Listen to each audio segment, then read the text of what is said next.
Welcome to another edition of the Basketball Teacher Podcast.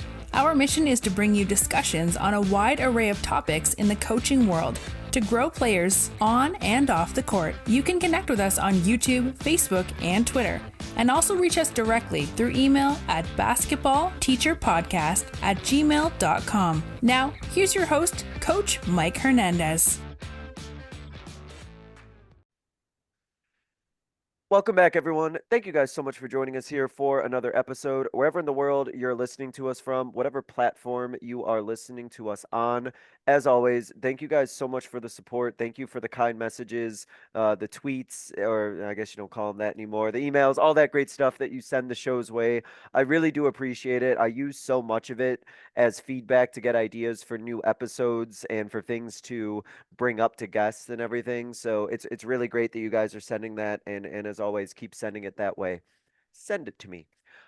This is something, as I told my guest, that I know at the very least I'm going to get something out of this, and I think a lot of you listening are as well. And the reason I know I'm going to get a lot out of this is because this is something that I always want to get better at, and that's the idea of developing players in season. I know for me, once that season starts, man, I have all these things that I'm focused on, and I'm hoping that my players obviously are getting better as a team, and we're growing as a team, and all that good stuff. But I also want to make sure that my players are getting better individually, and that their basketball skills and their understanding of the game is growing as well. And I think some years I feel like I do it. Other years I'm like, ooh, I don't know if I did it as much. But I know for me it's an area of growth that I'm aiming for, and I'm sure for some of you it's something you want to get better at as well. So that's why I'm really excited to bring this episode to you. So today we're going to be talking about the idea of in-season skill and basketball IQ development with my guest, who is the varsity girls coach out at Reynolds High School. Very happy to be joined by Coach Doug Dorio today. Coach, appreciate you being able to come on and talk to us tonight. How are you doing? I'm doing well, thank you. And I just want to say I listen, quite frequently, and even go back through previous episodes, and I'm grateful for this opportunity. And as we were talking before, I just hope that everybody can maybe take a little bit of something here, because I of course don't know everything, but hopefully there's something in there for everybody.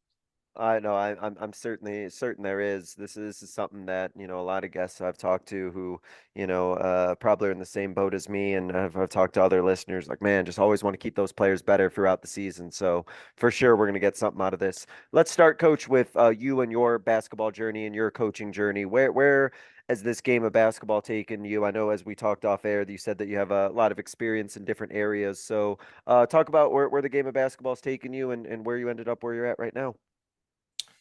I started playing when I was in elementary school, like everybody else, fifth grade. I had been pretty involved in baseball before that, but once I started playing basketball, that was the end of pretty much everything else. Played all the way up through my senior year of high school, and wasn't the leading scorer on the team. I started. Played defense, did whatever my coach needed me to do. I took on that leadership role pretty early, and I had, my JV coach tell me, you have some potential here to probably be a coach one day, just because of how I handled my teammates on the floor, the way I would talk with my coaches about things that were going on in the court. And, of course, like everybody, I wanted to move on to the next level and play at the collegiate level, but had an offer at Division III, didn't end up panning out for me. So my sophomore year of college, I was at Clarion University, and I had played with a guy in a rec league, and we didn't really get along really well. And I wanted to volunteer at the local high school, at Clarion High School. And I walk in the first day after talking to the head coach, and told me to come in, and here it was one of the guys that I didn't get along with at the rec center. But him and I actually, kind of grew to be really, really good friends. And I was at Clarion for 3 years as a volunteer assistant coach for JV and varsity. And then that coach, he took a head coaching job at Red Bank Valley, which is just down the road from Clarion. And he asked me to, come aboard as his JV coach. And both programs were boys basketball. From there, I moved to Sharon, PA, and I took a junior high boys coaching job at Kennedy Catholic. Um, and that was a tough assignment. It was a merging of two schools, middle schools coming together. Had 25 kids, seventh and eighth grade boys. That was pretty eye-opening experience. And then I went down the road to New Wilmington and was the JV girls basketball coach at Wilmington for a year. I was at Kennedy for a year. And then my wife and I moved to Gettysburg, PA, and I took a JV girls basketball coaching job there. And I was there for a year, and we moved back to the area to Sharon, and I started coaching at the school I was teaching at, just elementary program. And then I was there doing that for a year.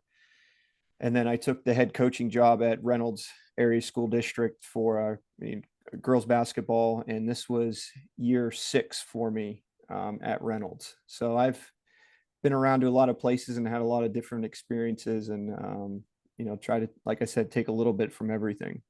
So let me ask you, because you have that experience of coaching at the JV level and coaching at levels below varsity, and now that you're at the varsity level, uh, as you kind of think about what goes into being a successful JV coach, now that you're at the varsity level, what are some things that you think maybe a varsity coach should look for in a JV coach or younger coach to really make sure that they're the right fit for the program? I mean, obviously, you want somebody who's going to be supportive of what your goal is, or what you feel like you hope the program is going to look like. They're going to buy into that, and not just buy in, but also find other ways to contribute other than just showing up for games or practice. And that's important too, and that can take some time. And I'm that's why I think I I was upset with myself for taking so long to kind of look for a head coaching job position somewhere, but I'm grateful that I was in that role as a JV coach, because I tried to do those things. And I learned a lot about what the coaches were looking to do, what they wanted to do. You had opportunities to run practice. I was in situations where I had to coach games because coaches were ejected, and Yeah, so it was a lot of learning, and kind of adapting to what the coaches needed me to do to and again, at the end of the day, it's put the kids in a position to be successful, and regardless of whatever that was. So just looking for somebody to buy into the program and to support you and support the kids, and just do whatever you can to put your team in a position to win. yeah, I like that a lot. That idea of being in line with, the coach. And that doesn't mean, and I've talked about this before with other guys, that doesn't mean necessarily you agree on everything, but or you're never, giving your opinion or your suggestion. But I think for players, they know when a coaching staff is unified, and they know when a coaching staff is on board and have the same goals and ideas. And I think that really can strengthen a program, as opposed to a situation where the coaches aren't on the same page, and then there's a lot of division and things get really awkward. So I like that a lot. I think it's really key that they're in harmony together and have those same goals aligned. Yeah, I mean, you don't want a yes man or yes ma'am. Hmm. You don't want somebody who's just going to go along with it. And I've had disagreements with my JV coach before, and that's okay. Like I want his perspective. I want him to tell me what he's thinking, and um, he's going to see things differently than I will. And you just got to kind of learn to not be so hard headed, and sometimes your way isn't the right way, and Yeah. other people see things in a different light, and that's good. That's what you need. Absolutely, 100%. Coach, I know also you are an educator as well as I am, and many of my listeners are in the education field. And I wanted to get your perspective on blending those skills together of being an educator and then also being a coach. And how do you kind of take what you do in the classroom and in the school setting and implement that and bring that into your coaching? Yeah, I mean, I think about that in terms of just in a classroom having different learners. There's different styles of learning, different ways of learning, and Hmm. when you approach your practice, you kind of, your players, it's the same situation. You're going to have players who are at a higher level than others, and you're going to have the ones that are, need a lot of work, and then those kids that are kind of stuck in between. So it's important to kind of identify those limits. Just like if you're creating a lesson, you got to know how you can push the kids who need it, and or they'll get bored, and you don't want to discourage the kids who maybe need the extra support. So fortunately this year I had a player come back and help me coach this year, and she was 1,000 point scorer. She, phenomenal basketball player, and her younger sister plays. So when we would, 5-on-5, whatever we're doing, I'm like, guard your sister, because she needs to be pushed. And then, on the flip side of that, there are players on the team where it's like we have expectations, but we want to make sure that they're obtainable and that we don't discourage them from wanting to be a part of the team. I like that. Um, I like that a lot about the like differentiation, right? That's such a big thing in the classroom, differentiating, but still, I know we use this a lot in the education term, right? Being fair, but fair doesn't necessarily mean equal. And I think you can definitely take that into the court as well, where you're treating all the players fair and holding them to those same standards, but your expectations of what you need from them or where they're at in terms of their basketball development isn't always going to be the same. right. And that was actually another point I was thinking about, just like maintaining that standard. And, in the classroom, students are going to know that they should know the boundary. They should know the line of, okay, we need to keep moving on, or whatever the case may be. And for me, it's no different on the court. Like there's a standard, and the standard looks different from year to year. And the one thing that we preach is that, the standard may change, but we're all moving in a direction together. And if you can't buy into that, then, maybe we need to have other discussions. But there has to be those expectations that each player needs to meet for us to be successful, whether that not always wins and losses, but the progress that we're looking for. Yeah, absolutely, absolutely. We're not just defining things as you mentioned on the win-loss column. So as we kind of transition into the topic, I wanted to talk about just the process of identifying and making a plan to keep developing your players' skills throughout the season. So, how do you kind of go about kind of knowing where your players are at, identifying what they need to work on, and then also, making a strategic plan so that you can still be working on that skill development? Yeah, we do a lot of open gym, a lot of summer leagues. But as we were talking about before, basketball is not a number one priority, and I understand that, being there for the 6 years now. That we're trying to change that, but it's a tough battle. Hmm. So it's difficult to gauge where your players are at. For us, a lot of times it's not until October that they're coming in, and we're kind of getting a gauge of like, okay, where are we at skill wise, where are we at conditioning wise, all of those things. So at the beginning of the year, we put a pretty big emphasis on first couple practices. Where are we at skill wise, develop wise, as far as can they do the basic ball handling moves, or do we need to slow it down? And as time rolls on, we try to break those down into drills, and rep it into different drills. It's not just one drill and hey, we're done with it, we move on. I can think off, top of my head, a lot of our offense would talk about dribble handoff.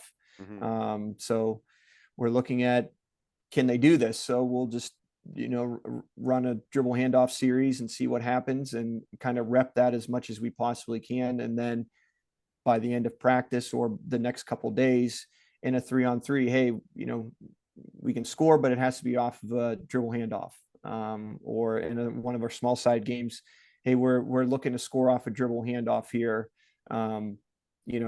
Let's key in on that. That's one of the skills that we're emphasizing. And a lot of times we kind of point it out. We don't necessarily say that's where we're lacking. We just make it a point that, hey, in our offense, we use this, we see this a lot.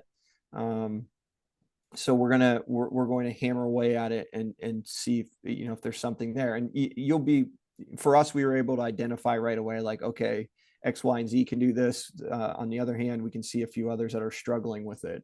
And that's kind of with a lot of skills, just because we're already so many steps behind a lot of teams. And again, like we were talking about before, this is a very competitive area for basketball. We are 2A school. 2 of the 5 top 2A schools in the state are in our district. Oh, wow. So yeah. it's That's competitive. So we have to identify, and sometimes it's just a simple crossover move, or a retreat dribble and a crossover. And so we try to gauge that right away and then rep it and then throw it into one of our 3-on-3, 5-on-5. And another way is we go back to huddle. I love using huddle, and we, talk to the kids about that too, about watching it. And I think sometimes I know they're watching it at school when they're not supposed to be, because they've told me. But we identify weaknesses or things that within a play or a set, or we run a lot of sets into our motion. So we try to find those skills that our players can utilize, because there are a lot of really great coaches around here who scout everything and they know your plays, and they'll be calling it out from the sideline. And we're like, hey, in this set, they're looking for this shot. So while they're turning and staring, back cut this, and see what you can get out of it. So we put a, emphasis on that of reading things before they happen, or identifying the process before it happens. Yeah, and one of the challenges it sounds like you have to address is, you talked about sometimes that skill gap, or that skill deficiency that exists. So for you're it sounds like you're in situations where you have players who have a lot of areas where they need to be developing, or areas where they're behind and you want to catch them up on, but you have to go through the process of knowing, right, that you can't get everything done, or they're not going to necessarily improve leaps and bounds on everything. So you have to kind of be intentional on what areas do you really need to make sure that this player is working on throughout the year. Am I correct in thinking that? Right. And that, that's just going back to education, the idea of, teaching fractions and understanding fractions. If you don't establish that foundation, you're going to get lost pretty quickly. And so there's that idea of those higher level players are going to get it, and you can layer some things on top of that. And then there are some you're going to have to slow down. And a lot of that is just asking the players, like at the beginning of the season, middle, end of the season, like where do you want to be? What are you expecting out of this season? Because that way we're not setting them up for failure. I allow them to determine what they want to be. And sometimes I say, I think you can do more than this. I think you're capable of doing more than what you think you can. So it's that balance of finding what players that you can push, and the ones that maybe need a little more guidance from you. And then throughout the season, you can track that. Again, through huddle, we pointed out, and in practice or whatever, like, hey, last night, so and so, we've been working on this dribble handoff for 2 or 3 days. We ran it in practice, you were a little shaky, and then in the game it looked like you were an expert at it. So we try to highlight those little wins wherever we can. And so you mentioned about practice, which is a good segue into this next thought I had, because I think for coaches, the battle throughout the season is, in my practices, I really want to make sure we're drilling in all of these team concepts and making sure we're improving things from the previous game, or running things based on what's coming up in our next game, depending on what your philosophy as a coach is. But also wanting to do skill development, wanting to make sure that players are building their individual basketball IQ and their skill set. So, how do you kind of design your practices to make sure that you're still working on that skill development, that individual work, as well as also the team concept stuff that you need to work on? Well, I can think specifically this year we're having a lot of trouble. We get out on the break, dribble the ball to the corner, and then we kind of get stuck there. And I'm on the sidelines, swing the ball, and no matter how much I said that, it just kind of wasn't. They weren't getting it. So we do a drill every day just to get warm up. It's called I was when I saw it was called USA Shooting. And you have 4 basketballs, 2 on each end. You have like a 3-man weave to start. There's a layup, and then there's 2 jump shots. And then it's just continuous. We do it for X amount of minutes, and then we try to get to 80, 90 points, whatever. So with that, we implemented, okay, we don't want just the 3-man weave and a layup. We want the last pass after half court, dribble to the corner, and then retreat dribble, kick the ball to the point to wing layup, because that's what we were seeing in a game. And so we were able to kind of utilize that idea of like, okay, they're developing the skill of, okay, I know the defense has pushed to my side. Where's the weak side? Well, it's on the other side of the floor. You got to get it there. So, we work on that dribble to the corner kick. And there again, it was like we're working on that skill, but we're also seeing game-like situations that we didn't have to separate the two. We could just implement it right there in our that drill. We run it for 5 minutes, but we were able to alter that. And I said we're not a very big team, so I know I was listening to this podcast, and somebody was talking about finishing off at 2, finish off at 2 feet, and so we emphasize that. So, hey, rather than a regular layup, we're going to finish off 2. So after that ball swung from corner to wing, land on 2, finish off 2, and then get out and run. Yeah, it's such an undertaught concept, I think, that finishing off 2. It is, and I didn't realize how important it really was. Until this year when we put it in several drills that we had already been doing. It was like, okay, instead of a regular layup, finish off 2. And then the next game, every single kid was finishing off a 2. And, there was one game where I don't even know if we missed the layup. Isn't that the dream? Then it's okay. When do you have to finish off 2, and when can you shoot a straight layup?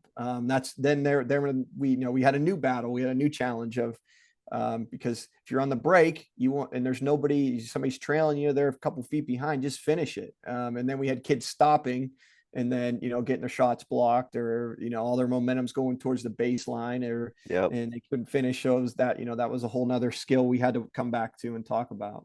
So then for you, it sounds like there's a lot of work done on the individual skills that work within what you're doing in your team concepts. Right. Yeah. And like I said, we try to do that in kind of like little bite-sized pieces, and drill to 2-man shooting. Okay, what do we see in our offense that's going to benefit them?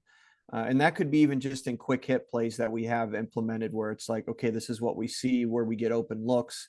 So when we do our 2-man or group shooting or whatever, we just alter the drill to kind of fit whatever we're seeing in a game. And then obviously, you're playing, the same teams in your region. Mm-hmm. And so we know what they're looking, hey, they pack the middle. So if you're going to attack the middle of the floor, you're not going to probably get a good look, but your teammates on the corners will. So we'll tailor our warm up series to that, like drive middle, kick corner. This is what you're going to see.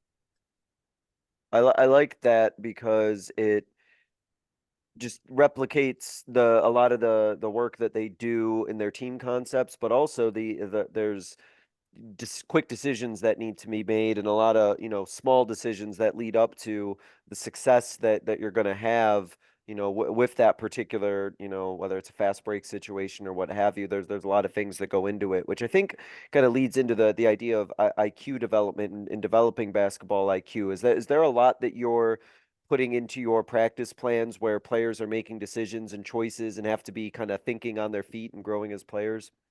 Yeah, that has I've done it more in the past with older players. And again, you have to know your team. You have to, there's that frustration level of where if you throw too much at them, Sure. and I've had it this year where for some of the players, it was too much. And so you have to find a balance of what they can and can't handle. So even in the drill, I'm just talking about drive to the middle. Well, after we do that so many times, we'll throw a coach in the middle of the floor and say, okay, coach is either going to step to you and you have to kick, or coach is going to step corner and you're going to finish. And I mean, you run through that one time, you can tell right away the players that are ready for that, and the ones that just they're not ready to make those decisions yet. So you kind of stop the drill. Hey, what did you see there? Why did you decide to kick it instead of finish it? Well, coach did this. Coach jumped to me, and so I thought maybe I could get around and score. So we just kind of go back to it. Well, what if coach steps to you? What are we looking to do? Oh, my teammate in the corner. Right. There's the open look. So we try to do that as much as we can. And having a younger team this year, we didn't do it as much as far as developing the IQ part of it. But in small pieces, we try to just kind of slide those topics into practice where we knew they knew the right answer, Mm-hmm. but we just kind of had to coach them along a little bit. And with what you mentioned, one of the parts that I know I've emphasized in previous episodes, and it definitely sounds like you're in the same boat, is being okay with players making mistakes in these drills or in these situations. If they thought coach was going to be somewhere and he wasn't, or vice versa, like this is where you want players to make mistakes, is in your practices, because Yeah. then not only do they get to learn, but you also get to see what their thought process is. And I think as a coach, for you to have an environment where your players can make mistakes and then also communicate what they were thinking as to what led to that mistake, for me, I know as a coach, I couldn't ask for anything more, because that just gives me so much insight into a player's mind that to me, I use that information so much. Yeah, we had talked about, I mean, several times this year of, we had a lot of turnovers. Hmm. But we said, hey, sometimes there are good turnovers. Sometimes when you're trying to make that extra pass, or you're trying to lace one through the middle of the floor, like because you were looking out for your teammate, like that's not always a bad thing. We want to limit those as much as we can, but stepping out of that comfort zone, and realizing that, yeah, you're going to make mistakes, but the goal at the end of all of this is those mistakes start turning into points instead of mistakes, because you're making those corrections on the fly or in practice, or you approach your coach and talk about, hey, in the game I tried this, why didn't it work? Hmm. And it could be something as simple as, well, ball fake high and throw it underneath. That's the reason why. Get your defender up, get him out of the way so you can create a passing lane. And I mean, for me, there's no greater payoff than seeing a player a freshman, go into a game and you just had a conversation with them about this IQ, this skill part of the game, and they do it and it works. And you're kind of like, okay, like they get it. They got it. Yeah, yeah. They figure they have that understanding. No, that's huge. And with that, I wanted to ask now, because I was thinking about this, about the intensity of your practices, because I think for that development to take place, your practices really have to simulate game-like conditions so that they can make those mistakes or make those decisions under the same sort of intensity that they would in a game. And so, how would you kind of describe the intensity level of your practices? There are a lot of different things happening. Is there a lot of movement? What does that kind of structure look like? Yeah, we try to keep things moving. And I try to go to, we didn't make playoffs this year, and I try to go to other local coaches and watch them, the ones that are in it in playoffs. And that's really our only opportunity to go and watch other coaches, is when we're not playing. Yeah. And so we try to keep things moving. And I've seen other coaches in college practices where I think that's just the way things are right now. And if there's downtime, that's kind of, they fill that void with getting distracted or not staying focused. So I push more onto them that, you as a team need to stay focused and locked in, and I'll cheer you on, and I'll motivate you as much as I can, but you have to buy into that too as well. And we're going to be moving from drill to drill, which, sometimes it I think it could be too much for them, but um, again, we're just so far behind on skills. It's like, okay, we're going to hit this for 5 minutes, that for 10 minutes, and kind of bounce around. And then hopefully at the end, when we start working on our defensive principles and our offensive principles, we can take all of those skills and say, hey, while we're running over shell, let's talk about how we're going to hard hedge a screen, or switch a screen, with the things that we were working on earlier today. How can we implement them into our scheme of what we're already doing? And so we try to keep it as fast paced and upbeat as we possibly can, but a lot of that depends on the players and what you can get out of them that day. Yeah, it's one of those concepts that I know that I've had many people tell me in the education world and in the teaching world as well as coaching wise, that like if you don't fill that space, you don't fill that time, like the players are going to fill that time, and what they're going to fill that time with might not be exactly what you want them to fill it with. So Right. And yeah. you want to have fun and you want them to enjoy Mhm. things.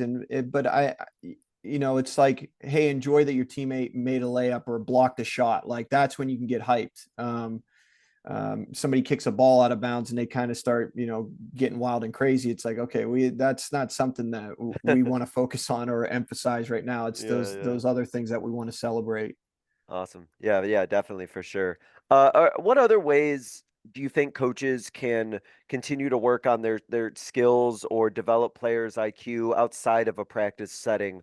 How have you kind of gotten creative and found opportunities here and there to still be building up your players, even if it's not necessarily in a structured, practice environment? I I mean, I think what helps is we encourage our older players to go to elementary practices. We had a Mm, good turnout in our summer program this year. We had K through um, fifth grade summer program, and we had a good turnout of elementary and older players, and it was kind of, it allows them to teach the skills, because it's different when you're learning it compared to when you have to go and teach it, because now the mindset is not, I'm just going through the motions. Now they take on the responsibility of the coach, and hey, I have to teach this kindergartner how to, dribble the right way, and how to move and dribble at the same time. So they kind of, they you can see it right away. They kind of shift their mentality as far as being a player, as to, all right, now I have to teach this skill, mm-hmm. and that I think helps them better understand it. And another way that, and again, this is, my opinion, but go and watch other teams. We're fortunate enough, we have quite a few colleges around here that we go and watch their practice, and I can remember a few years ago I had some of my players turn around and they're like, we run this drill, we do the same drill, and I'm like, yeah, the basketball doesn't change, it's the same thing, it's just the level of intensity and the skills that you're working on get a little more difficult. But they can relate that, what they're seeing at a high level, to, hey, in practice tomorrow we're doing the same thing, and I want to get better at this because I can see that it's going to get me somewhere. um we just try to emphasize that all the time. We had um, Penn State has a branch here in town, Penn State Shenango. We brought in the head coach was kind enough to come in and run a 4-week program with some of my players, and she was just telling them, like, the things that you're doing here are things that I'm doing with my collegiate program. Wow, Just keep that's nice working to hear. on these skills, and you will get better. So that reinforcement of, the grind is tough and you get bored. And I've heard all the complaints when, I have to leave practice early and they gripe to my JV coach, why are we doing this rebounding drill and da da da da. And then, you watch film and you're like, well, you didn't jump to the ball. Like that's why we're doing that drill, because the little things matter. Hmm. And it's the teams that do all the little things right that find success.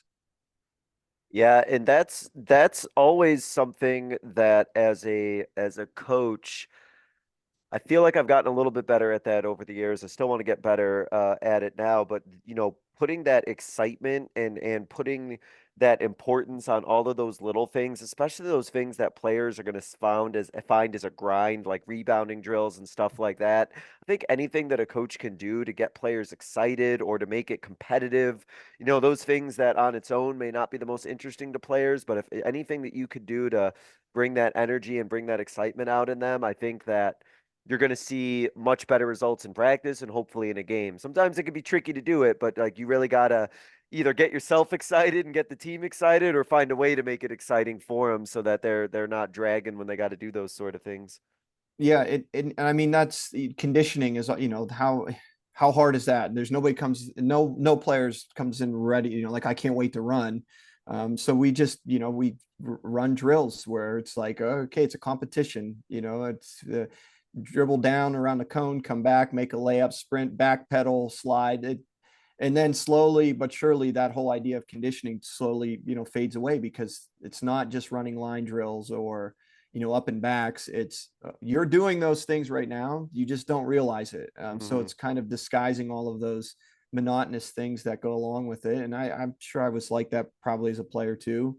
um, but finding ways of not just kind of boring them with the monotony of some of those drills, and finding a way to dress them up a little bit. Yeah, because also with that, and this sounds like something that you're doing as well. It is really easy to kind of run into the trap of just kind of going through the motions on drills Mm-hmm. where players look really successful, but that's just because they've done a certain drill all the time, and so of course they make it look good, but they're not really getting better. They're just kind of like have memorized the drill, almost like they memorized the answers, sort of thing.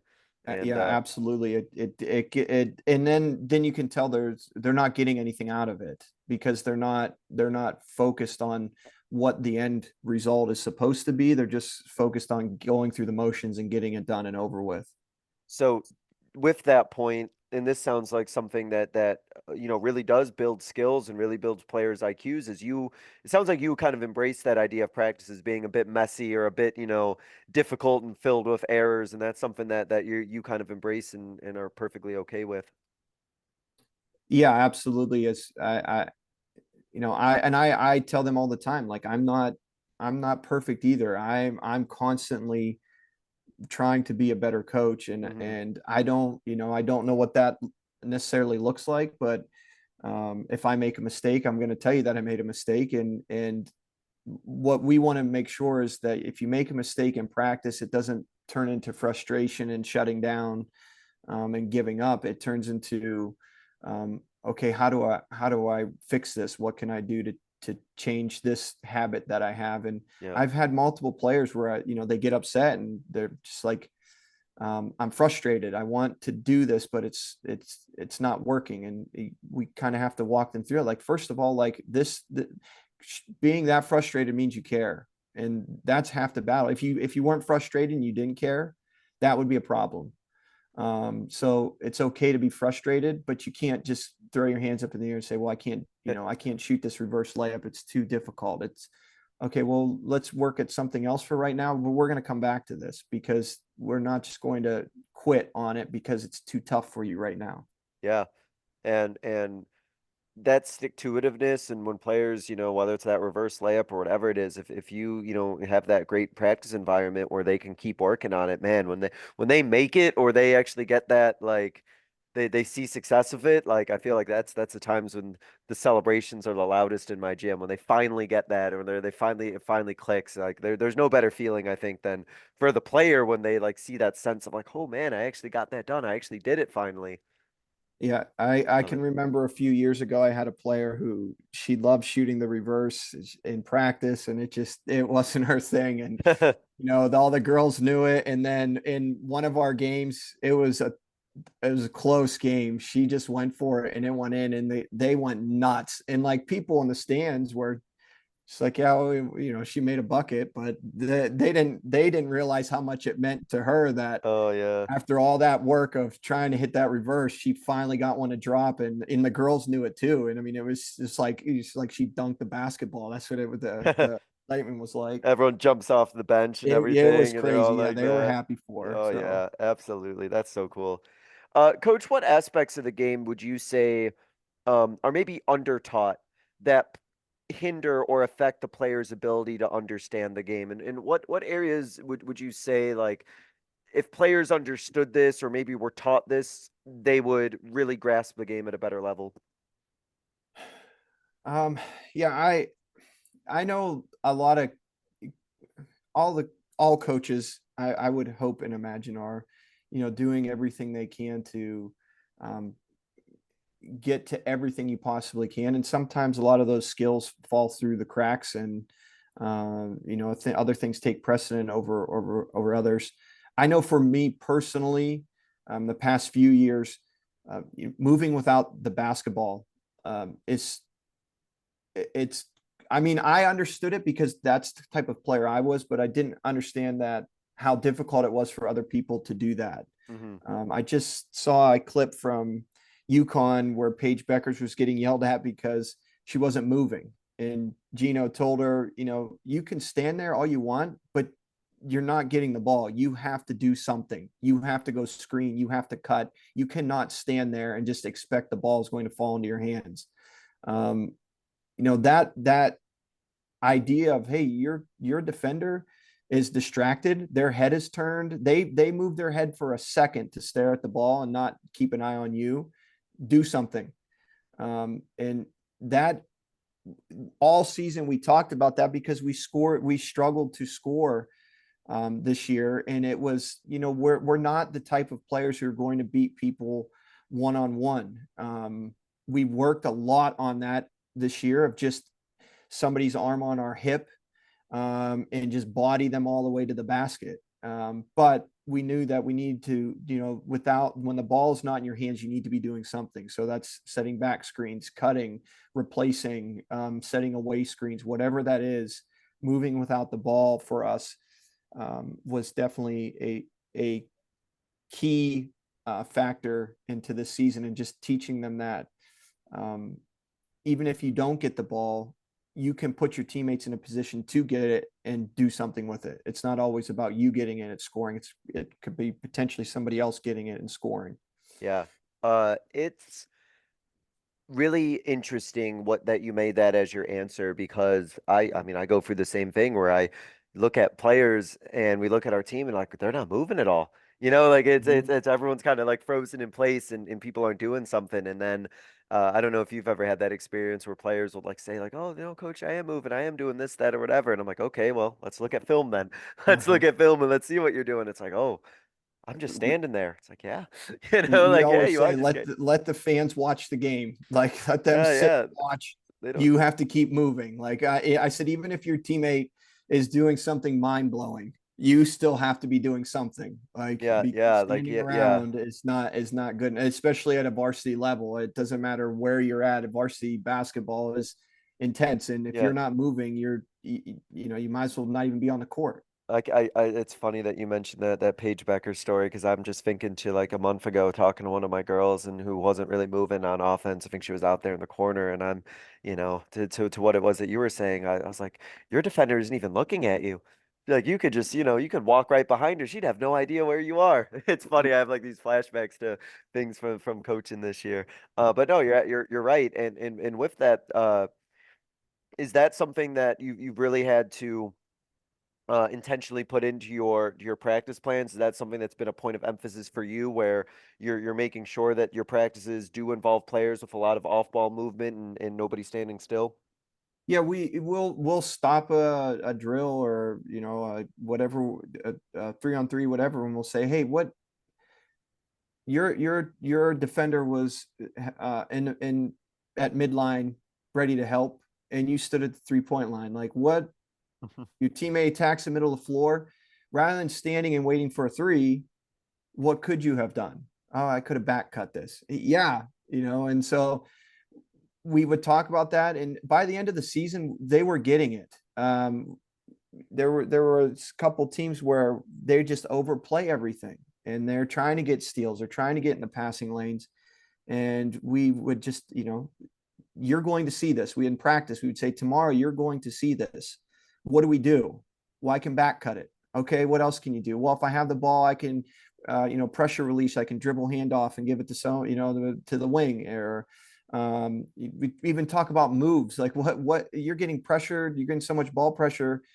You tried to crossover and they picked it. What can you do to kind of counter that? Well, I could spin. Right. Now you can protect the ball.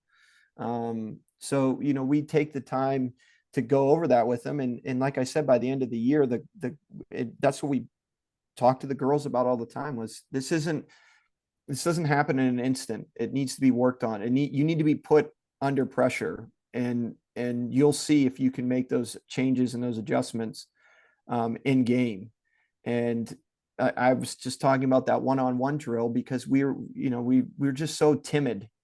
And that wasn't their fault. They're young. They're, playing older players. And we would just work on that one-on-one drill, one-on-one finishes where there's just pressure on you the whole time. And they would start throwing each other around in practice.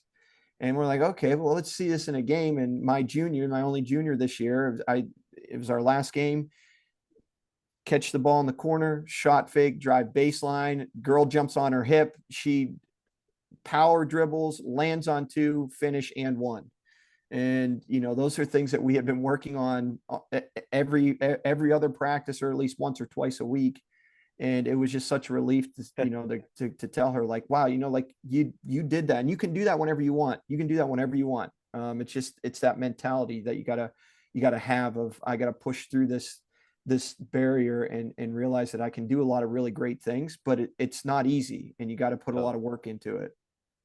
But that's you mentioned this a couple of times, and I think that that's so key and so crucial is letting your players really push through those areas where they might be struggling with, or let them go through these difficult situations or work on things that they struggle with. And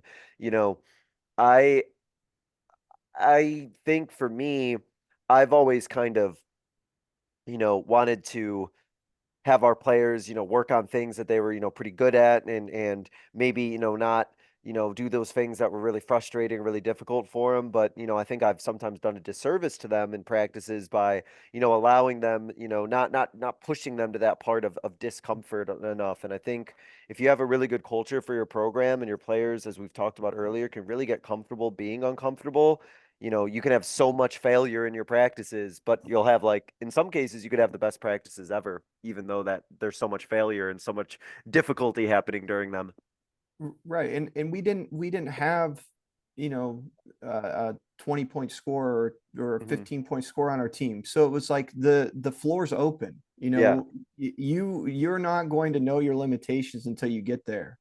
And so if you go out there and you try something new, you're never going to hear a complaint from me, because we need to find ways to score, and we don't necessarily know what that looks like right now. But if we can start building that now while you're young, by the time you're juniors and seniors, you're going to have everything you need to be successful.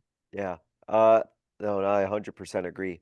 With your situation that you're in, you talked about having a lot of young players, and hopefully a lot of players coming back. How are you kind of planning out what you want to do skill development wise now with this off season and summer coming up, based on everything that you worked on your players this past year with? Yeah, I kind of take little notes at the end of the year of things that, as I go back through film and stuff, that I'm like, okay, this in our 5-out motion, we're really good at cutting, and getting, we cut hard to the basket, and we're good at getting the pass there. But finishing was, sometimes like I said, we want to finish and all of our momentum's going towards the baseline instead of to the basket. So, over the summer, that would be something that I'm already, we get this look and we'll probably still get this look. And now we got to convert, obviously not all of them are going to go in, but we want as many of those shots to fall as we possibly can. And just take all of those areas where it felt like we kind of found our niche and just keep building on them. And then hopefully from there, we can start adding in some new skills that can go outside of that zone. That way, we don't have to worry about scouting, because that's what we talk about, our 5-out motion. I was very hesitant about that because we just didn't have the skills to score one-on-one. But as time went on, we realized, like, hey, we don't need to beat somebody off a dribble all the time. So, in the summertime, those are the things that we'll be emphasizing, are those building blocks that we started this year.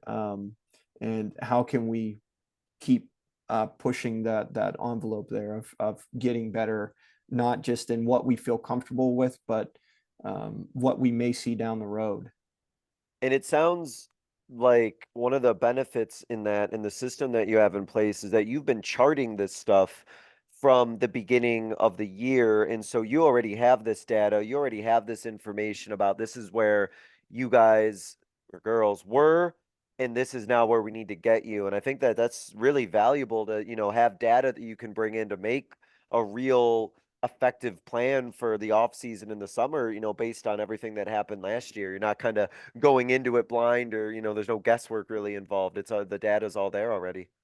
Yeah, and that's probably one of the things I feel like I'm pretty decent at, is just kind of seeing those habits and understanding what each player is capable of doing, and what, where their strengths and weaknesses are, and what we can just build that confidence of, because all the coaches, all of you guys know this, that's just half the battle, is building that confidence of, it's okay to make those mistakes, and you're going to, but it's how do you bounce back after those mistakes, or what do you do when something goes really well for you? Like, what does it look like on your end? Yeah, no, I 100% agree. Couple questions that I was just thinking of before we hit our concluding segment. You mentioned even things about like ball handling and things of that. I know for me that even in my practices in the middle of the season, I'm still working on these things. I'm working on ball handling. I'm working on, even though those basic things that, you would think, oh, they already got it already. Like, to me, I don't make any of those assumptions, and I know we need to continue to little work on it. Is everything for you kind of on the table in terms of skill development? Is it possible that players can be working on all sorts of things, and there's nothing that, is necessarily off the table when it comes to that?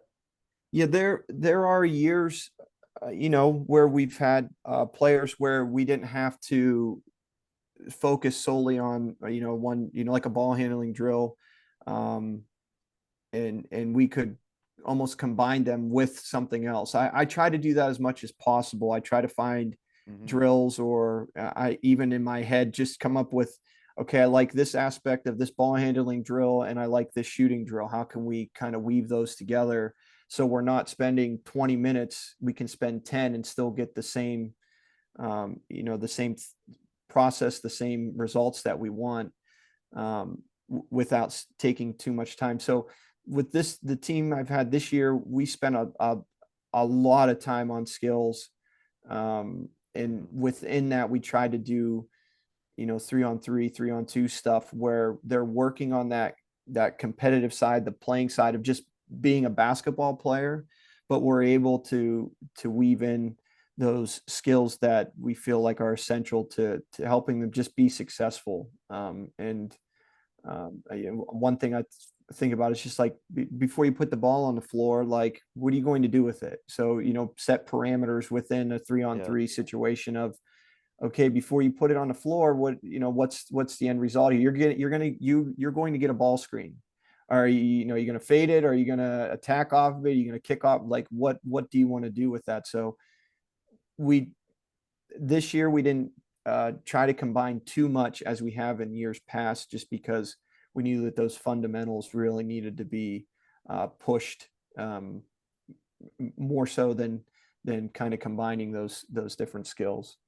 Yeah, and that's goes to what you talked about diagnosis and knowing where your players are at. And I completely agree. If you can also find those drills or things that incorporate multiple skills that you can work on, try to use that time as efficiently, and that's definitely really beneficial. Quick question now before we hit this concluding segment, Coach. If I was gonna ask you about, all right, teams my team has some players that need to work on their shot, and we got to work on, drills or things that are going to help our players get some shots up, and they're going to be meaningful full shots. What sort of drills and things do you like that incorporate a lot of shooting? Like I said, that our warm up USA shooting drill, we get a lot of shots up off the beginning, and we set that to whatever time. It's usually just like 3-4 minutes, um, where it's just constant movement up and down the court. They're getting up shots. We still work a lot, especially at the beginning of the year, just on form shooting. Even just getting across from each other, doing some partner passing, then okay, pick up the ball. I worked at a camp in Pittsburgh last year, and we talked about that, ready, set, shot, because that was one of our things we struggled with, was just shooting in proper form. And if those things aren't kind of ironed out before they get to this level, it's hard to really break those habits. So we every day working on form shooting. I get, first couple minutes of practice, get in front of the hoop or pair them up at a hoop and shoot 10 on each side and then rotate and switch. And all it was working on, that elbow in, and getting your feet underneath you and a strong base and the follow through and snapping your wrists and not letting the ball sit in the palm of your hand. And those basic things. And again, that's where you kind of run into that they get bored, or they feel like they're, hey, we're ninth grade, 12th grade, whatever, we're above this. And it's like they're doing this at higher levels too. Because if you don't learn those basic principles, it's going to be hard to shoot in a game.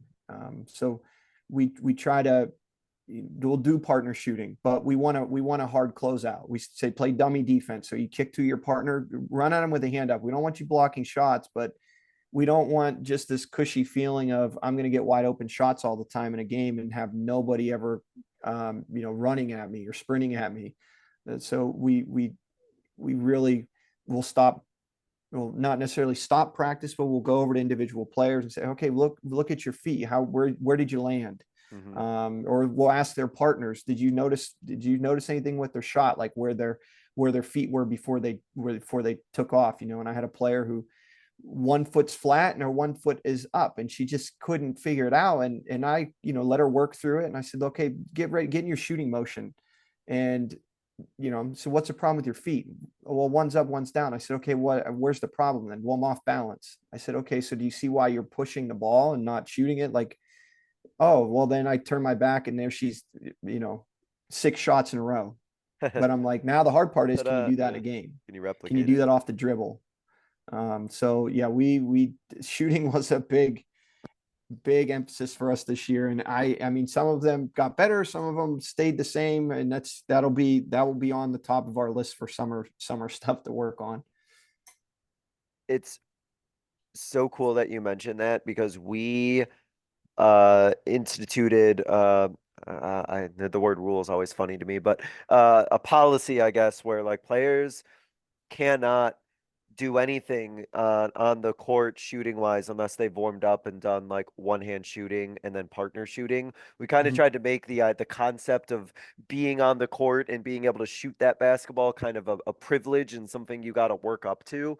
And I know that's helped our players a lot. And I think if we used to have situations where players, they'd walk in the gym, just start jacking up shots or whatever. And it was like, Uh-huh. all right, no, absolutely not. So we've seen a lot of success with that, where players, like, all right, I'm in the gym, got to start with one hand shooting, got to get that going. And that helps a lot. And yeah, the closeout thing too, we've done, Just thinking of stuff I've done now with two-line shooting, right? Passing the elbow, close out, go to the opposite elbow, get a pass. That person passes and closes out, goes to the opposite elbow. All that stuff. Even that is just game like that dummy defense you mentioned. Super, Yeah. super key. No, that's great. Um, to wrap up, Coach, couple questions I ask every guest. So I'll go ahead and start with this first one. Thinking back on your coaching career, you've had a lot of experiences, you've been through a lot, you've had a lot of moments in your coaching career that you've gone through. So let me ask you about what is a coaching moment that you went through and experienced that you think our listeners would be able to learn from? One probably moment that stands out the most is I had a this was probably 3 years ago now. I had a pretty large group of seniors that my first year they were freshmen, Hmm. and we were building up, and we're getting better year by year. And then their senior year, I think we had seven of them, 7 or 8 seniors, and I only ended up with 4 that year. Mm. No, 3 that year that stuck it out.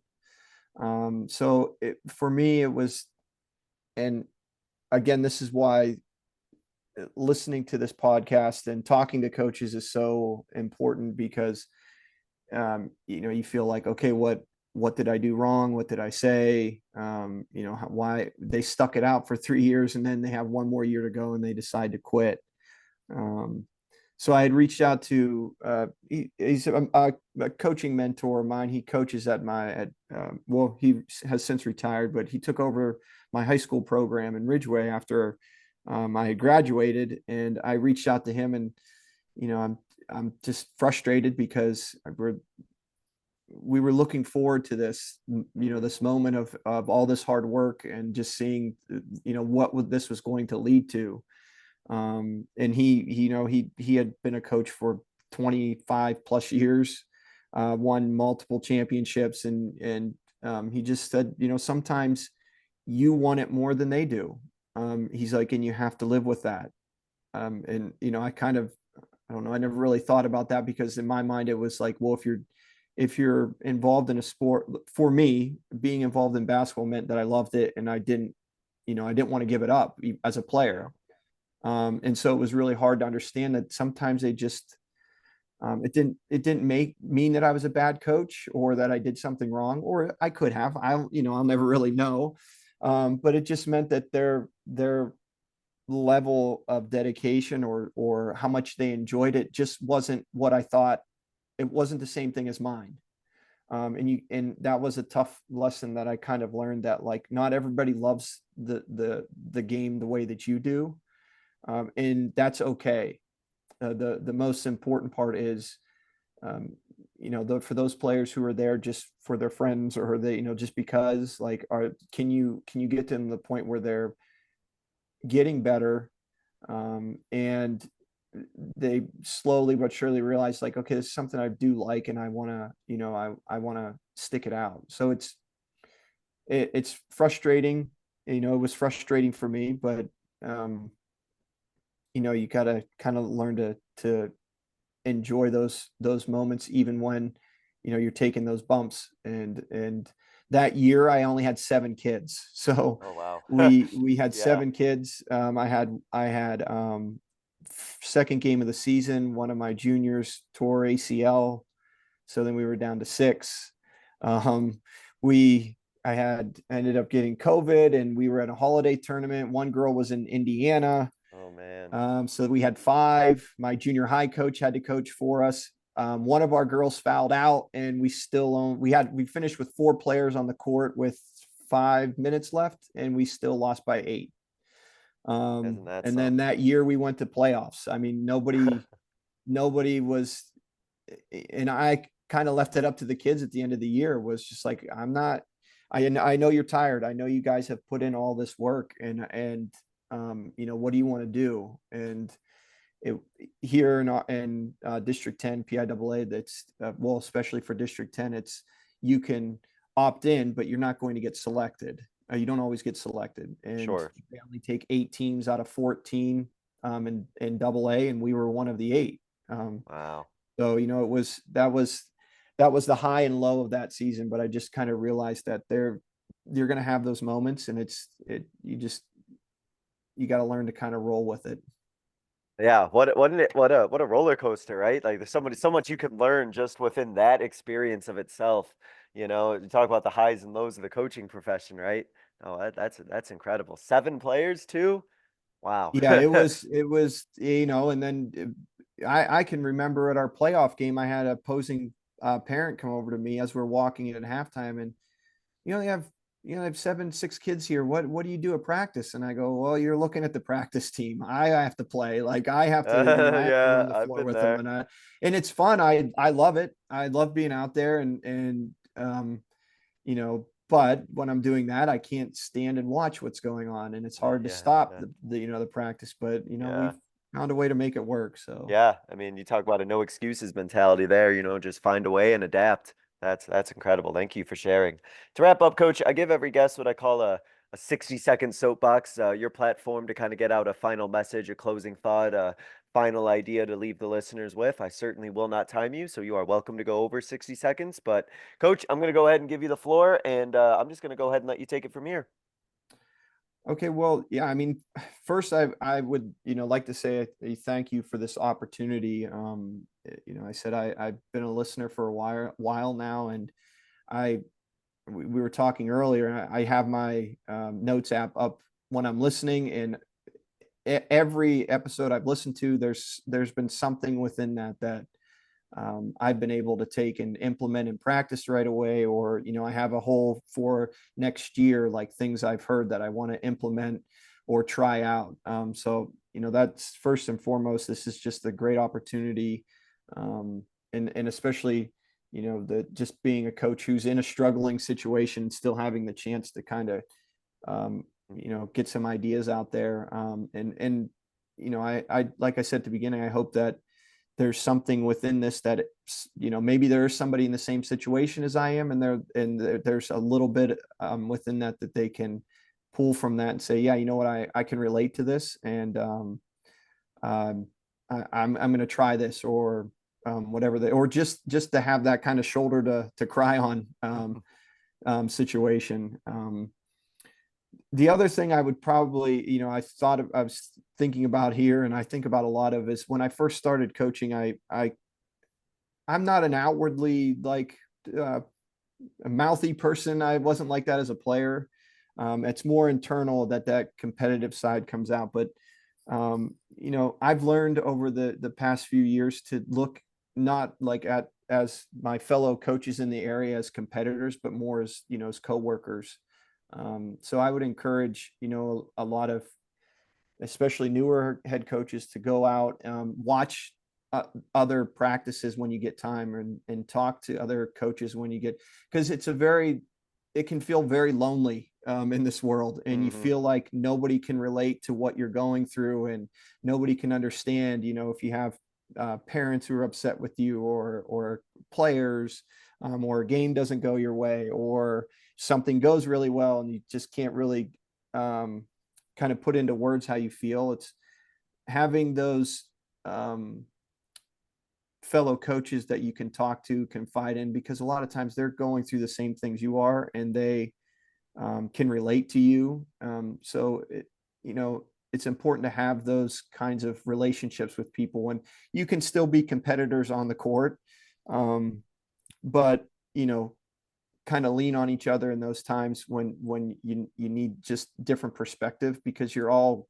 going through similar situations. It just sometimes it doesn't feel like anybody else can relate, but they definitely can. And I know I've joked around with local coaches around here, because I'm not from this area, and a lot of these coaches have coached against each other. They played against each other. They have a lot stronger relationships, but there are a lot of them have kind of opened up to me, and been very helpful in my process too. But we kind of joke about having like a coach's corner where we can get together Yeah. and just kind of get all of our gripes and complaints out to each other, because it's like I said, sometimes you feel like you're on your own little Yeah. island, and nobody can Yeah.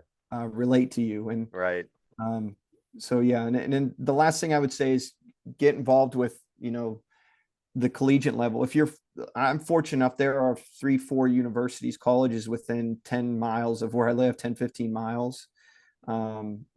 Reach out to them and get them into your program, or take your kids down there. So like I said, they can see that the things that you're doing are being taught at a higher level. And that can help kind of cut down on the monotony of it, of like, why are we doing this? Well, if you're fortunate enough to have players that want to or can play at the next level, they're getting an idea of what it's going to look like. And those connections are beneficial for both sides, as far as I'm concerned. Yeah, I absolutely agree with, the colleges, they love connecting in my experiences. And also to your point, I think my best coaching friends are the ones I compete against all the time. Because like you said, right, we go through the same situations, have the same difficulties, gripes, compliments. And I think too, for me, one of the coolest things is, even talking about with other coaches about like their players or my players and things that they're doing, and encouraging each other, complimenting each other. To me, there's no greater compliment than to me to hear about my players from other coaches that play against them and stuff like that. So yeah, that coaching community is great. Coach Dorio, I really want to thank you for coming on and sharing your experiences. Like you, I always have notes open when I'm talking to guests, and I have some ideas and some things that I'm gonna think about doing, incorporating as well. And I know our listeners are in the same boat. So really excited for you to get a great summer, great off season, and keep going with that skill development and keep getting those players and developed and trained and getting after it next year. So thank you so much, Coach, for joining us. Best of luck, and really appreciate your time. Yeah, thank you again. I appreciate you having me on here, and again, all of the coaches that have been here before me. I have taken so many things and learned so much from all of them. I'm very, very grateful for that. Thank you. And thank you all for listening. This was another edition of the Basketball Teacher Podcast, and we will see you guys next time. Thank you for listening to another edition of the Basketball Teacher Podcast. Make sure to connect with us on YouTube, Facebook, and Twitter, or reach us directly through email at basketballteacherpodcast@gmail.com. Take care, be safe, and we'll see you next time.